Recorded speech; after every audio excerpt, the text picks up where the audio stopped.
Good morning बच्चा लोग। तो वो अरे पिछले क्लास में हम लोग methods for the determination of order of reaction पर बात कर रहे थे, यानी कि अभिक्रिया के कोटि के निर्धारण की विधियां। कुछ एक विधि को हम लोग ऑलरेडी डिस्कस भी कर चुके हैं। आज जितना भी बचा हुआ मेथड है ऑर्डर ऑफ रिएक्शन को डिटरमाइन करने का, आज उस पर बात कर लेते हैं। तो वो हम अगर पिछली क्लास की बात करें तो वो methods for the determination of order of reaction।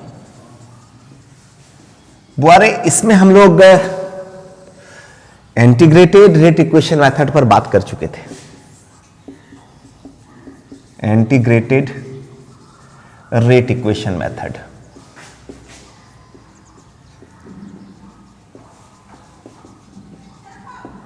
यानी कि समाकलित वेग समीकरण विधि, इस पर हम लोग डिस्कशन कर चुके थे। ग्राफिकल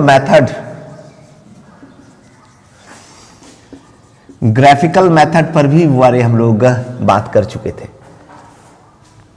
ठीक है, इसके बाद हम लोग ओस्टवाल्ड आइसोलेशन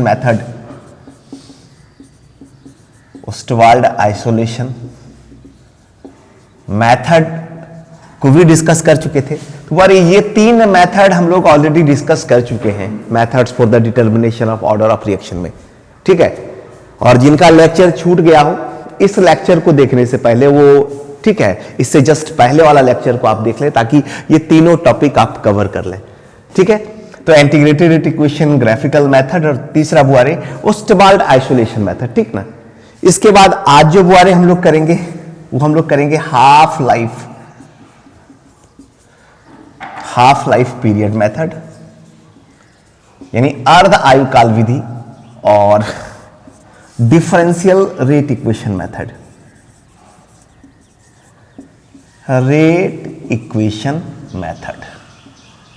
आज बुआरे हम लोगों को ये दो मेथड पर डिस्कशन करना है।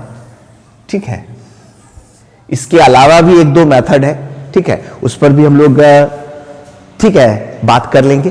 तो चलिए बुआरे हम लोग क्लास को आगे बढ़ाते हुए अब हम लोग हाफ लाइफ पीरियड मेथड पर डिस्कशन करेंगे। तो यहां तक तो क्लियर है, और ये तीन मेथड ऑलरेडी हम लोग क्या कर चुके हैं, पिछले क्लास में कर चुके हैं। तो चलिए बुआरे हम लोग आज हाफ लाइफ, ठीक है, मेथड पर बात करेंगे। हाफ लाइफ पीरियड मेथड पर हम लोग बात करते हैं कि हाफ लाइफ पीरियड मेथड का यूज करके हम कैसे, ठीक है, ऑर्डर ऑफ रिएक्शन को डिटरमाइन करेंगे। ठीक है, तो बुआरे हमारा कौन सा विधि है, अर्ध आयुकाल विधि।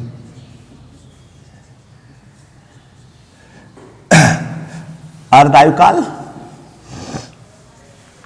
विधि बोले तो हाफ लाइफ पीरियड मेथड, इस पर हम लोग बुआरे बात करेंगे। तो सबसे पहले बुआरे यहां पर हम लोगों को हाफ लाइफ टाइम और इनिशियल कंसंट्रेशन के बीच डिफरेंट ऑर्डर रिएक्शन के लिए रिलेशन देखना होगा। आप जीरो ऑर्डर से स्टार्ट करके देख सकते हैं, फर्स्ट ऑर्डर से। चलिए हम लोग सेकेंड ऑर्डर से देखते हैं कि सेकेंड ऑर्डर रिएक्शन, हम लोग ऑलरेडी सेकेंड ऑर्डर रिएक्शन पर बात कर चुके हैं। और सेकेंड ऑर्डर रिएक्शन के लिए हम लोग क्या बाबूरी एक्सप्रेशन निकाले थे जब इनिशियल कंसंट्रेशन सेम हो, कि equal to 1/t x/a minus x। ठीक ना, और इसके लिए जब हम लोग हाफ लाइफ टाइम का एक्सप्रेशन किए थे तो क्या आया था, t half equal to 1/k into 1/a, यानी कि सेकेंड ऑर्डर रिएक्शन की अगर बात करें तो इसका हाफ लाइफ टाइम क्या होता है, इनवर्सली प्रोपोर्शनल टू होता है इसका इनिशियल कंसंट्रेशन का। ठीक है, तो चलिए इस बात को हम यहां पर लिखते हैं बुआरे। We know that half life time यानी कि टी हाफ किसका, of second order reaction is inversely proportional to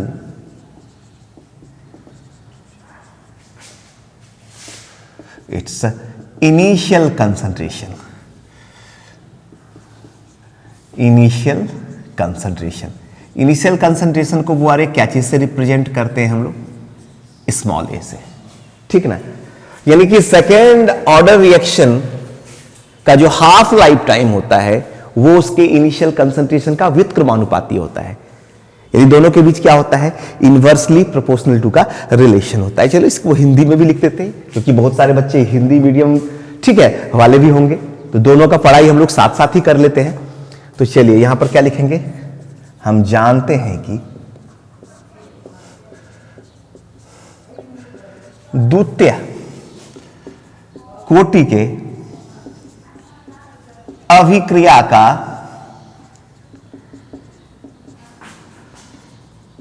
अर्ध आयु काल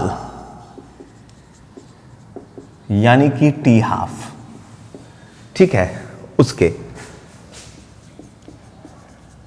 प्रारंभिक सांद्रण, प्रारंभिक सांद्रण बोले तो इसको हम लोग स्मॉल ए से रिप्रेजेंट किए। द्वितीय कोटि की अभिक्रिया का अर्ध आयु काल उसके प्रारंभिक सांद्रण के व्युत्क्रमानुपाती होता है।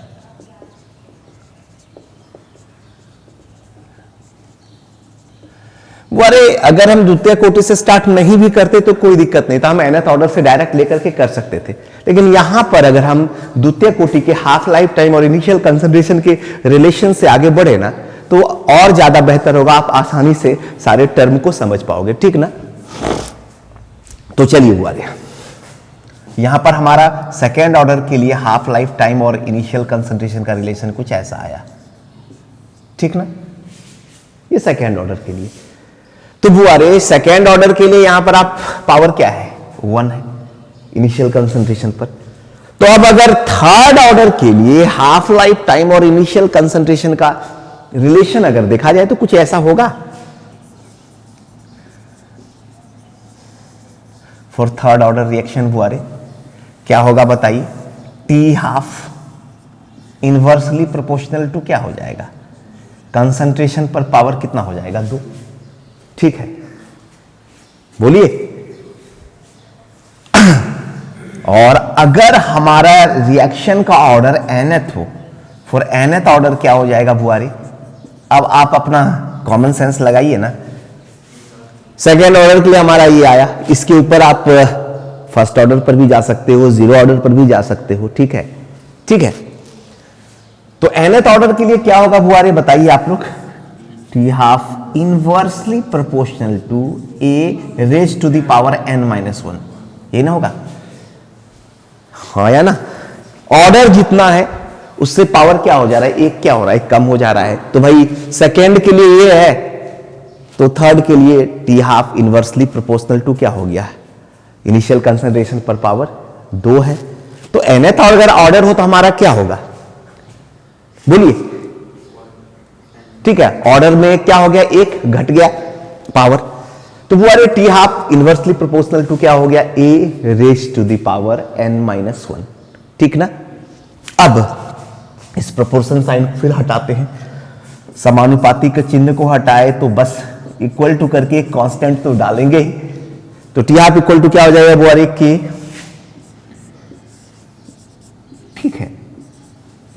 चलिए इसको इक्वेशन नंबर 1 मान दे। यहां तो ये पता ही है कि के बुआरे रेट कांस्टेंट या वेलोसिटी कांस्टेंट। चलिए लिख देते हैं, के इज, बोलिए, रेट कांस्टेंट या वेलोसिटी कांस्टेंट।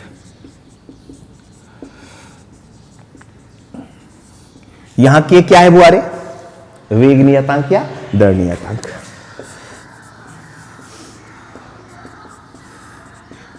वेग नियतांक या दर नियतांक है। यहां तक कोई परेशानी बच्चा लोग? नहीं? तो चलिए काम को आगे बढ़ाते हैं। अब फर्ज कीजिए यहां पर हम इनिशियल कंसंट्रेशन लिए, इनिशियल कंसंट्रेशन यानी कि प्रारंभिक सांद्रण, ठीक ना। और यहां पर क्या लिए, हाफ लाइफ पीरियड, यानी कि अर्थ आयु काल। ठीक है, चलिए इनिशियल कंसंट्रेशन फर्ज कीजिए अगर A1 है तो हाफ लाइफ टाइम आप मान लीजिए T12 T1 भी मान सकते हैं, ऐसा कुछ नहीं है। ठीक है, और अगर इनिशियल कंसंट्रेशन आपका A2 है तो इस कंडीशन में हाफ लाइफ टाइम को आप T12 मान के चलिए। ठीक ना, हाँ है ना।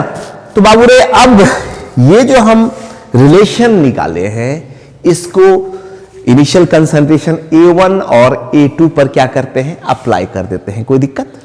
तो यहां पर लिखते हैं बुआरे, तो ठीक है एक काम करते हैं, इसको बॉक्स में हम अलग करके, या चलिए कोई दिक्कत नहीं है। फॉर कंसंट्रेशन A1 यानी कि A1 सांद्रण के लिए बुआरे क्या हो जाएगा, बोलिए क्या हो जाएगा, T12 इक्वल टू क्या हो जाएगा, K 1/a raise to the power n-1, यहां A1 हो जाएगा। होगा कि नहीं?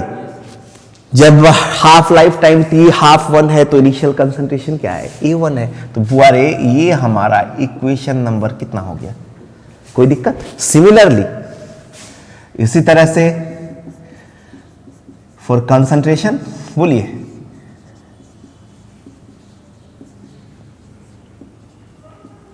A2 क्या हो जाएगा, बोलिए T12 equal to K 1/A2 raise to the power क्या हो जाएगा बुआरे, n-1। कोई दिक्कत?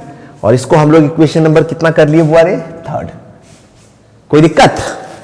ये हमारा इक्वेशन नंबर 2 है और ये हमारा इक्वेशन नंबर 3 है। अब कुछ नहीं करना, आप इक्वेशन 3 को 2 से डिवाइड करो, 2 से 3 को डिवाइड करो। ठीक है, फिर लॉग लेकर के n का वैल्यू निकाल लो, n ही तो ऑर्डर है। तो चलिए नाउ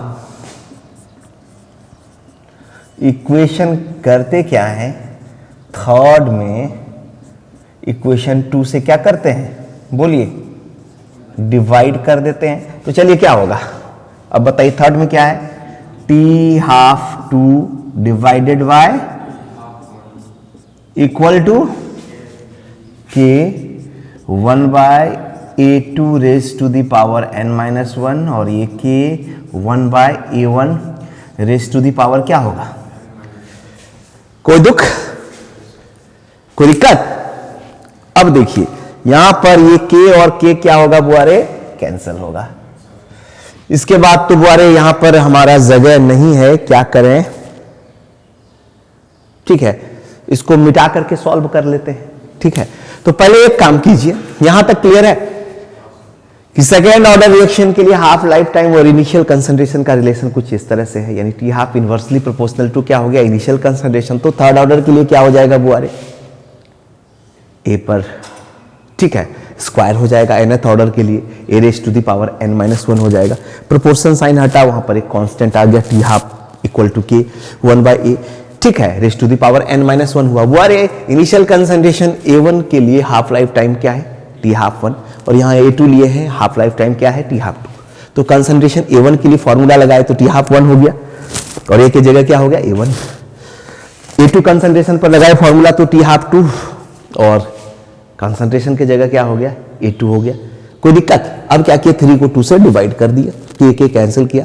ठीक है, अब आगे इसकी जगह है ना, जगह नहीं है, तो चलिए सबसे पहले आप लोग इसका स्क्रीनशॉट ले लीजिए, फिर डेरिवेशन को आगे बढ़ाते हैं।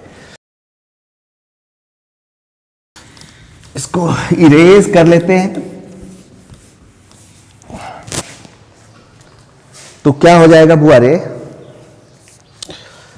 T12 बाई डिवाइडेड बाय क्या हो जाएगा, T12 divided bye T12 equal to क्या हो जाएगा बुआरे, A1।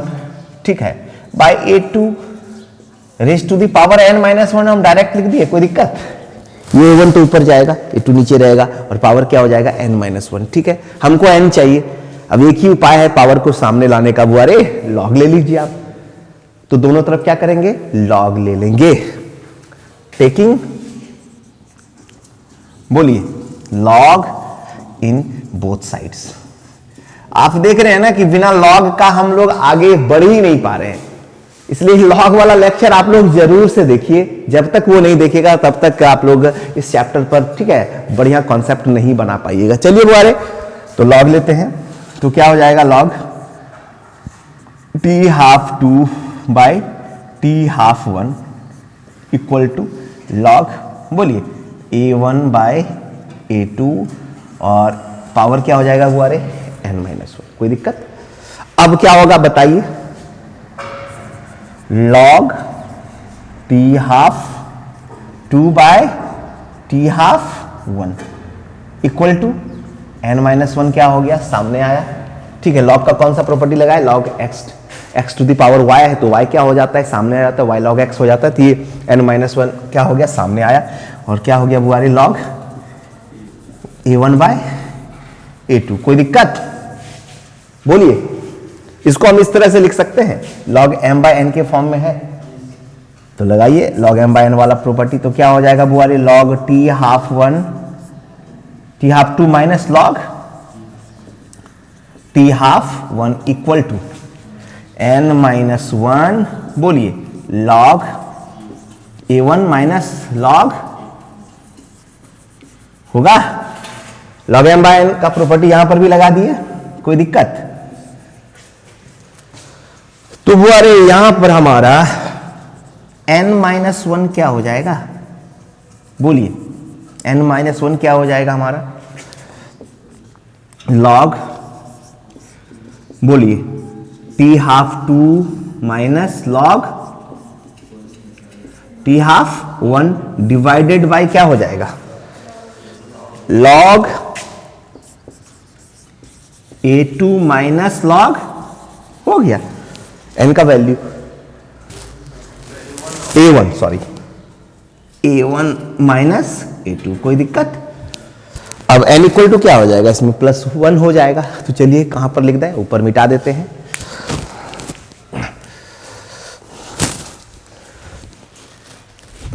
तो चलिए ये पूरा मिटा ही देते हैं।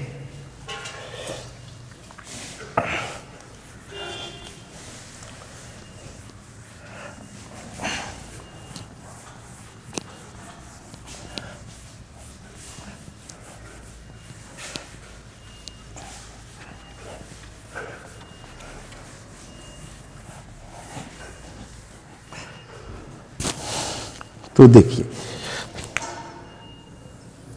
इसलिए n इक्वल टू क्या हो जाएगा बुआरे, 1 प्लस लिख सकते हैं, बोलिए, log t½ बोलो 2 माइनस log डिवाइडेड बाय, कोई दिक्कत?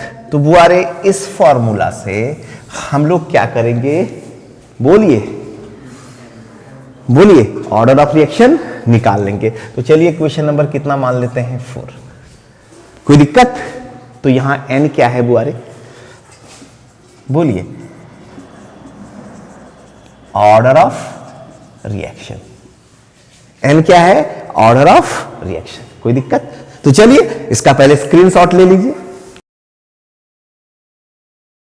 हाफ लाइफ से रिलेटेड यहां पर एक क्वेश्चन भी कर ही लेते हैं।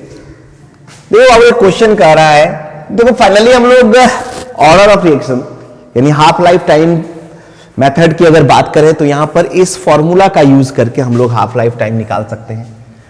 यहां से भी तुम हाफ लाइफ टाइम निकाल सकते हो बिना लॉग लिए, यहां से भी इस फॉर्मूला का भी यूज करके हम लोग निकाल सकते हैं। पहले इस क्वेश्चन को देख लो बुआरे, कह रहा है half life period of a substance is 50 minutes.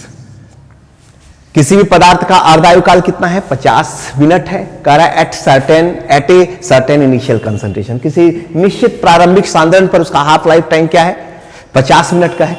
कह रहा है when the concentration is reduced to 1/2 of the initial value, अगर कंसंट्रेशन सांद्रण इनिशियल कंसंट्रेशन का, ठीक है, हाफ हो जाता है, ठीक है, और उसके लिए हाफ लाइफ पीरियड क्या है, 25 मिनट है। तो कह रहा है calculate the order of reaction. बुआरे कुछ नहीं, बहुत ही सिंपल सा कॉन्सेप्ट है बुआरे। यहां पर हिंदी में सवाल नहीं लिखे, बहुत ही सिंपल सा सवाल है बुआरे, ठीक है, जगह थोड़ा कम पड़ जा रहा है।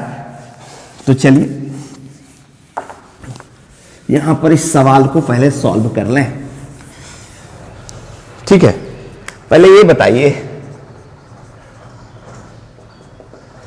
ठीक है, इनिशियल कंसंट्रेशन बाबू रे A1 को हम जो है ना A मान लेते हैं। चलिए, इनिशियल कंसंट्रेशन A1 को हम क्या मान लिए बुआरे A, और जब इनिशियल कंसंट्रेशन एक सर्टेन इनिशियल कंसंट्रेशन पर हाफ लाइफ टाइम कितना है बुआरे, T हाफ 1 कितना है बोलिए, 50 मिनट है, कोई दिक्कत। अब इनिशियल, ठीक है, कंसंट्रेशन, सॉरी, अगर कंसंट्रेशन A2, ठीक है, अगर हमारा T हाफ 2 कितना हो जाता है, 25 मिनट हो जाता है, तो इनिशियल कंसंट्रेशन क्या हो जाता है, हाफ हो जाता है A/2। ये क्वेश्चन ही दे रखा है बाय द क्वेश्चन। कोई दिक्कत हुआ रे, ये आपको क्वेश्चन से ही मिल गया कि half life period of a substance is 50 minutes, ठीक है, at a certain initial concentration. तो 50 मिनट है वो रे, कंसंट्रेशन ए है। अब क्या कर रहा है, कंसंट्रेशन इज रिड्यूस टू 1/2, यानी कंसंट्रेशन ए से क्या हो जा रहा है, A/2 हो जा रहा है। और इस कंडीशन में क्या है बुआरे, हाफ लाइफ टाइम क्या है, 25 मिनट है, कोई दिक्कत नहीं है। और हमको निकालना क्या है बुआरे, एन, ऑर्डर ऑफ रिएक्शन निकालना है। तो चलिए इस फॉर्मूला पर पुट कर दीजिए ना, ये तो अभी जस्ट हम लोग किए ही, तो वी नो दैट, ठीक है। तो वैल्यू रखिए, तो क्या हो जाएगा, 1 प्लस लॉग T हाफ 2, कितना है वैल्यू बुआरे, 25 है, लॉग बोलिए 25 माइनस लॉग कितना है बोलिए 50, और डिवाइडेड बाय लॉग बोलिए A1 कितना है A, और A2 कितना है बुआरे, A/2। ठीक है, इसको आप सॉल्व कीजिए तो मेरे ख्याल से ये 0 आएगा, देख लीजिए। 1 प्लस, चलिए इसको log m minus log n, log 25/50 कर देते हैं, log m/n, और ये क्या हो गया बुआरे, log ये m माइनस n के फॉर्म में इसको भी ले लिए, तो क्या हो गया, A/2 हो गया, कोई दिक्कत बुआरे। तो यहां पर क्या हो जाएगा बुआरे, log 1/2 डिवाइडेड बाय, ठीक है, n इक्वल टू, ठीक है। अब बताइए n इक्वल टू क्या हो जाएगा, 1 प्लस, ठीक है, ठीक है, log इसको ऐसे भी लिख सकते हैं, 1 minus log 2 divided by log 2। log 1 का वैल्यू क्या हो गया, 0, ठीक है, और ये log 2 है और log 2 है, ये कैंसिल हो जाएगा, तो फाइनली क्या हो जाएगा बुआरे, तो बुआरे हमारा n इक्वल टू क्या हो गया, 1 प्लस log 1 का वैल्यू तो 0 हो गया, माइनस log 2 का वैल्यू क्या हो गया, 0.301 डिवाइडेड बाय log 2 का वैल्यू 0.301, ठीक है। तो n इक्वल टू क्या हो जाएगा बुआरे, 1 प्लस, ठीक है, और यहां पर क्या हो जाएगा, -1 हो जाएगा। तो फाइनली n इक्वल टू क्या आया बाबू रे, 0, ये हमारा, ठीक है, ऑर्डर रिएक्शन का 0 आया, ये फाइनल आंसर हुआ। बुआरे इतना लेंदी करने की आवश्यकता भी नहीं थी, आप डायरेक्ट भी लिख सकते थे, T half 2 by T half 1 equal to A1 by A2 raise to the power n-1 पर आप डायरेक्ट हाफ लाइफ टाइम और इनिशियल कंसंट्रेशन का वैल्यू निकालिए ना, n इक्वल टू 0 आ जाएगा। इतना लेंदी करने की आवश्यकता नहीं है, तो आप जैसे जाना चाहें, अगर फॉर्मूला यहां से जाना चाहते हैं तो यहां से मूव कर सकते हैं, यहां से भी मूव कर सकते हैं। हाफ लाइफ टाइम का वैल्यू रखिए, initial concentration A1 A2 A/2 रखिए, यहां पर T हाफ 2 25 है, ये क्या है 50 है, रखिए वैल्यू, फाइनली आपका 0 आ जाएगा। ठीक है बुआरे, तो चलिए जैसे आपको बनाना है सवाल को सॉल्व कीजिए। सबसे ज्यादा जरूरी है कि आप सवाल बढ़िया से समझ रहे हैं। तो हिंदी मीडियम वाले तो क्या करें, हिंदी में भी लिख दें, ठीक है, the half life period of a substance is 50 minute at a certain initial concentration. ठीक है, चलिए हिंदी में भी सवाल को यहां पर लिख देते हैं।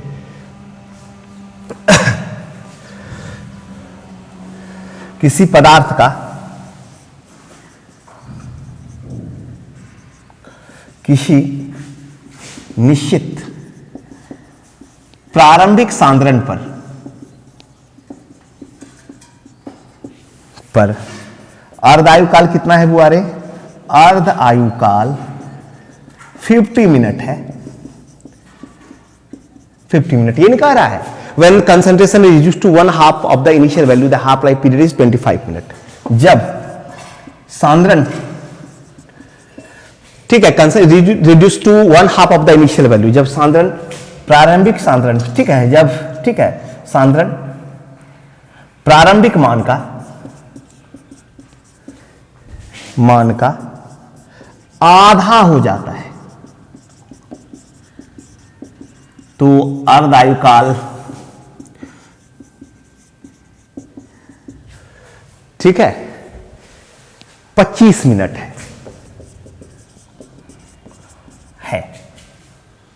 तो क्या कह रहा है बुआरे?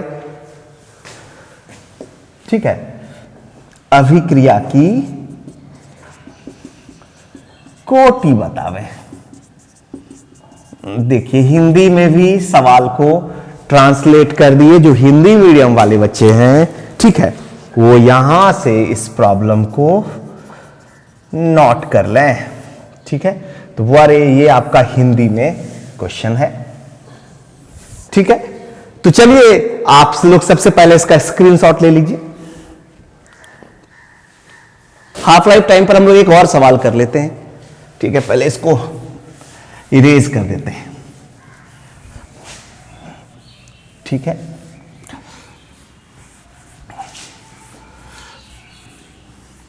बहुत बढ़िया सवाल है, इसको ध्यान से देखिए। कह रहा है at a certain temperature the half life period of catalytic decomposition of ammonia was found as follows. देखिए बुआरे प्रेशर दिया हुआ है पास्कल्स में, ठीक है, और यहां हाफ लाइफ पीरियड दिया हुआ है बुआरे। क्या कह रहा है इसमें? निकालना क्या है बुआरे? आपको निकालना है ऑर्डर ऑफ रिएक्शन। क्या निकालना है? Order of reaction. तो नीचे लिख देते हैं calculate order of reaction. Calculate order of reaction, ये क्वेश्चन कह रहा है बुआरे। तो चलिए इस क्वेश्चन को है ना हम लोग सॉल्व करते हैं। ये तो वैल्यू दिया हुआ है बुआरे हमारा। चलिए ये वैल्यू है, ठीक है, प्रेशर, और ये हाफ लाइफ पीरियड दिया हुआ है। तो इस क्वेश्चन को हम लोग क्या करते हैं? सॉल्व करते हैं। बुआरे हाफ लाइफ टाइम मेथड से ऑर्डर ऑफ रिएक्शन के लिए फॉर्मूला तो हमारा यहां सामने है। अब करना है कि इस फॉर्मूला पर आप वैल्यू पुट करो ना, log t हाफ 1। ठीक है, तो चलिए 1 प्लस, ठीक है, t हाफ 1 कितना हो गया? 3.52 log 3. ठीक है 1.92, ठीक है 1.92 और माइनस लॉग बोलिए 3.52। कोई दिक्कत? और नीचे डिवाइड कीजिए A1, ठीक है, लॉग 6667 माइनस ले लीजिए लॉग 1/4 टाइम्स 3 है। ठीक है, अब बुआरे चलिए इसको थोड़ा सा सिंपल कर लेते हैं लॉग का प्रॉपर्टी लगा करके। वैसे डायरेक्ट हम वहां पर पुट करके और ज्यादा बेहतर तरीके से निकाल सकते थे, लेकिन बोर्ड पर ऑलरेडी ये फॉर्मूला लिखा है तो इसी पर पुट कर रहे हैं। तो क्या हो जाएगा बुआरे? लॉग 1.92 बाय डिवाइडेड बाय 3.52 लिख सकते हैं। Log m minus log n वाला प्रॉपर्टी लगा है, और ये log 6667 log m minus n वाला प्रॉपर्टी यहां भी लगाए हैं 133, ये ना। तो क्या होगा बुआरे? इसको फाइनली आप ऐसा लिख सकते हैं 1 प्लस कितना हो जाएगा? 1 प्लस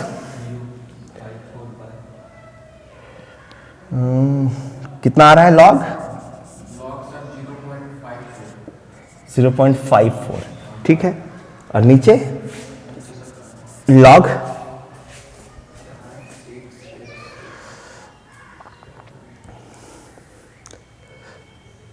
0.50, 0.50, ठीक है, 0.50 आ रहा है ना, ठीक है। तो बुआरे हम, ठीक है, अब देखिए यहां पर log 0.54 है और 0.50 है, ठीक है। तो ये हमारा ऑलमोस्ट क्या है ना, इसको हम सेम वैल्यू ले सकते हैं, कैंसिल कर सकते हैं 1। तो ऐसे कंडीशन में हमारा ऑर्डर ऑफ रिएक्शन क्या आ रहा है बुआरे, 2 आ रहा है ना। ये log 0.54 और ये 0.50, ठीक है, काफी क्लोज है। तो इसको हम अप्रोक्सीमेट वैल्यू 1 ले लिए हैं, ठीक है। तो 1 + 1 हमारा क्या हो गया, 2। तो बाबू रे हमारा यहां पर इसलिए ऑर्डर ऑफ रिएक्शन n = क्या आ रहा है वैल्यू बुआरे, 2। कोई दिक्कत, बहुत ही सिंपल सा है बुआरे। तो चलिए इसका स्क्रीनशॉट ले लीजिए।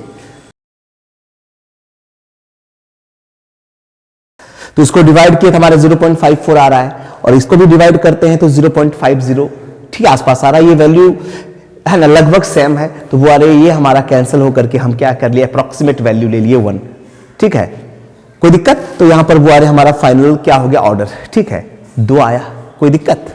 तो चलिए इसका स्क्रीनशॉट आप ले ही लिए होंगे। तो वो अरे हाफ लाइफ पीरियड मेथड पर अपने बुक को निकाल करके जितने भी क्वेश्चंस होंगे उसको सॉल्व कर दीजिए आप लोग, ठीक है बुआरे।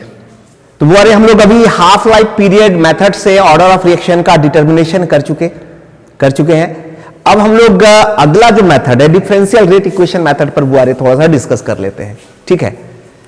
तो डिफरेंशियल रेट इक्वेशन मेथड पर बात करते हैं बुआरे। Differential rate equation method,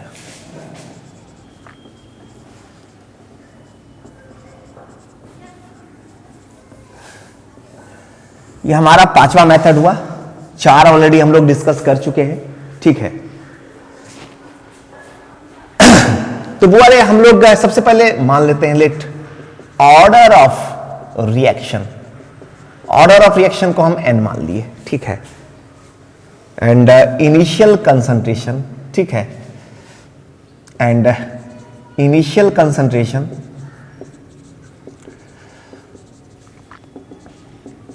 eight time t, ठीक है, इक्वल टू हम c एज्यूम कर लिए। ऑर्डर ऑफ रिएक्शन को क्या मान लिए बुआरे, n, और initial concentration at time t क्या मान लिए, c। हम लोग क्या जान रहे हैं बताओ, रेट ऑफ रिएक्शन जो होता है डायरेक्टली प्रोपोर्शनल टू क्या होता है, concentration of the reactant. Square bracket के अंदर c लिख दिए, ठीक ना, ठीक है। या हम सीधा सिंपली कंसंट्रेशन को यहां c ही माने हुए हैं, c लिख दिए। अब बुआरे इस पर पावर क्या आ जाएगा, इस पर पावर n आ जाएगा, क्योंकि ऑर्डर ऑफ रिएक्शन क्या है, n है।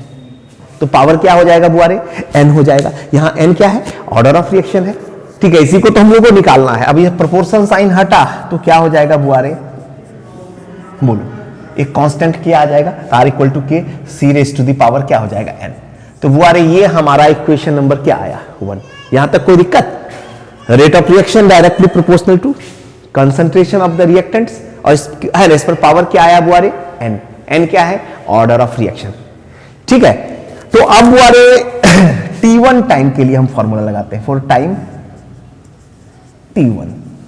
तो t1 टाइम पर अगर हम लगाए तो क्या हो जाएगा बुआरे, r1 = हम लिख सकते हैं k c1⁻n होगा। एंड सिमिलरली ठीक है, फॉर टाइम